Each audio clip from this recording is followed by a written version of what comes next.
শ্রী শ্রী রাম ঠাকুর সেবা মন্দির কমিটির পক্ষ থেকে আগামী 11 মে রাজ্যের মুখ্যমন্ত্রী ডক্টর মানিক সাহার উপস্থিতিতে এক স্বেচ্ছায় রক্তদান শিবিরের উদ্যোগ গ্রহণ করা হয় রাম ঠাকুর সেবা মন্দিরে। এ বিষয় নিয়ে বৃহস্পতিবার এক সাংবাদিক সম্মেলনের আয়োজন করা হয় এবং বিস্তারিত বলতে গিয়ে আশ্রম কমিটির সম্পাদক স্বপন কুমার বণিক বলেন, শ্রীমৎ ভবতোষ বন্দ্যোপাধ্যায়ের তিরোধান দিবস উপলক্ষে প্রতি বছরের ন্যায় এবছরও আগামী 11 মে এক রক্তদান শিবিরের আয়োজন করা হয়। আর এই রক্তদান শিবির কবে বনমালীপুর রাম ঠাকুর সেবা আশ্রমে।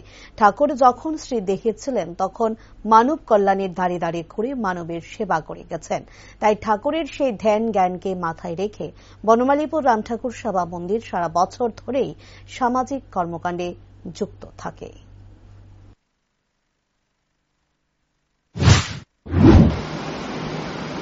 জয় রাম, জয় গোবিন্দ। আমরা বনমালীপুর স্থিত শ্রী শ্রী রাম ঠাকুর সেবা মন্দিরের পক্ষে আজকের এই সাংবাদিক সম্মেলনের মূল উদ্দেশ্য হচ্ছে শ্রী শ্রী কৈবল্য ধামের এবং শ্রী শ্রী কৈবল্যনাথের স্বরূপ বিদেহী চতুর্থ মহন্ত মহারাজ শ্রীমৎ ভবতোষ বন্দ্যোপাধ্যায়ের তিরোধান দিবসকে মান্যতা দিয়ে প্রতি বৎসরের না এইবারও আমরা মানব কল্যাণে এক মহতী রক্তদান উৎসবের আয়োজন করেছি। রক্তদান উৎসব হবে আগামী 11 মে সকাল 10টায় বনমালীপুর স্থিত শ্রী শ্রী রাম ঠাকুর সেবা মন্দিরে।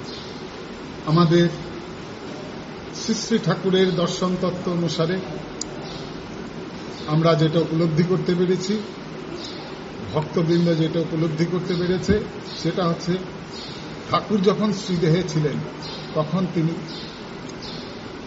মানব কল্যাণে দাঁড়ে দাঁড়ে ঘুরে মানবের সেবা করেছেন।